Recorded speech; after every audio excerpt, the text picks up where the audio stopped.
Chris Mackowski for Emerging Civil War. It is July 2nd, and I am starting my day with Jimmy Longstreet, who, as you can see, is already looking off into the distance because he's got things on his mind. I always look at July 2nd as Jimmy's day, even though he takes a lot of flack here at Gettysburg because he didn't necessarily want to make the attack on the afternoon of July 2nd that Lee asks him to do. He's hesitant about the attack on July 3rd because he still has other ideas.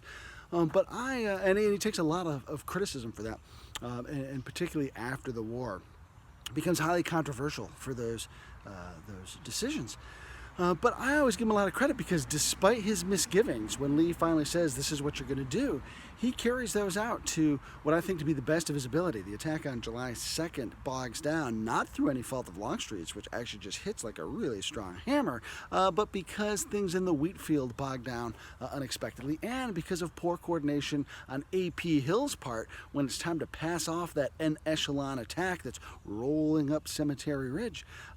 It's time to pass things off to Hill, and Hill underperforms. And a lot of that blame goes to Richard Anderson there, who was supposed to take over once the baton got passed to Hill. So Longstreet makes a very convenient scapegoat, but I think that he has as fantastic a day at Gettysburg on July 2nd as perhaps he has throughout his career, with maybe the exception, of course, some pretty strong showings at Second Manassas, and I think his appearance on the Wilderness Battlefield on May 6th at just the right place at just the right time, again, a fantastic moment for him.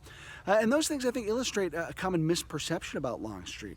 He's often considered a defensive general, but if you look at some of his best performances of the war, Manassas, Chickamauga, Wilderness, it's when he's on the offense, when he's hitting, that he does exceptionally, especially well.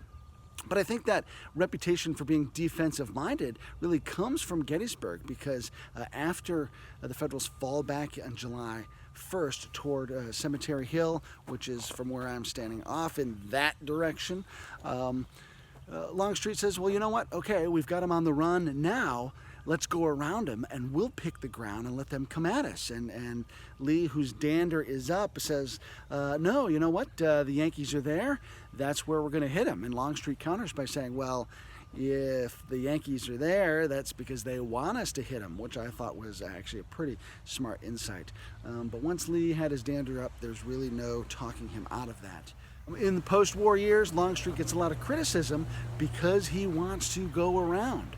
And of course, there are lots of controversies about that. Bottom line is, he and Lee had very different ways, different visions for exploiting the Confederate success on July 1st. Lee, as the buck stops here guy, is going to, of course, have his way. Things don't turn out the way Lee hopes. Lee can't, of course, be blamed for that. He is the Teflon man, as well as being the Marble Man after the war, and so those scapegoats have to be found, and Longstreet catches that.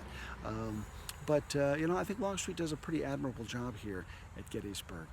This monument behind me, and I've been sort of angling for different views at it, Longstreet's horse today has a rose in its mouth, very romantic gesture.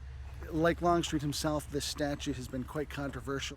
Chris White describes this statue as a troll sitting on an undersized horse, maybe a Shetland pony.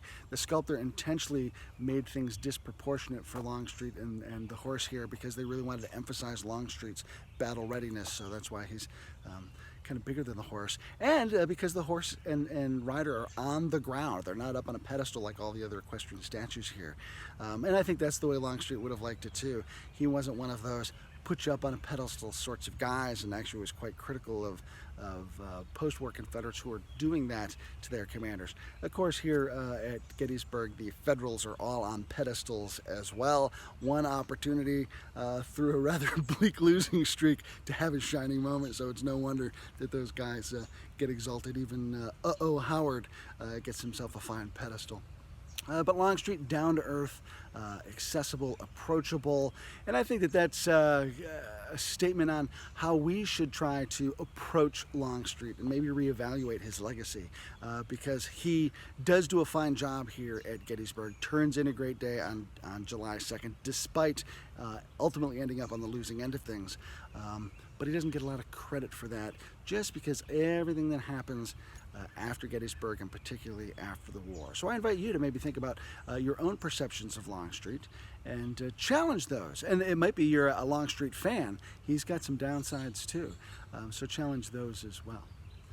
For Emerging Civil War at the Gettysburg Battlefield, I'm Chris Mackowski. Thanks for joining us.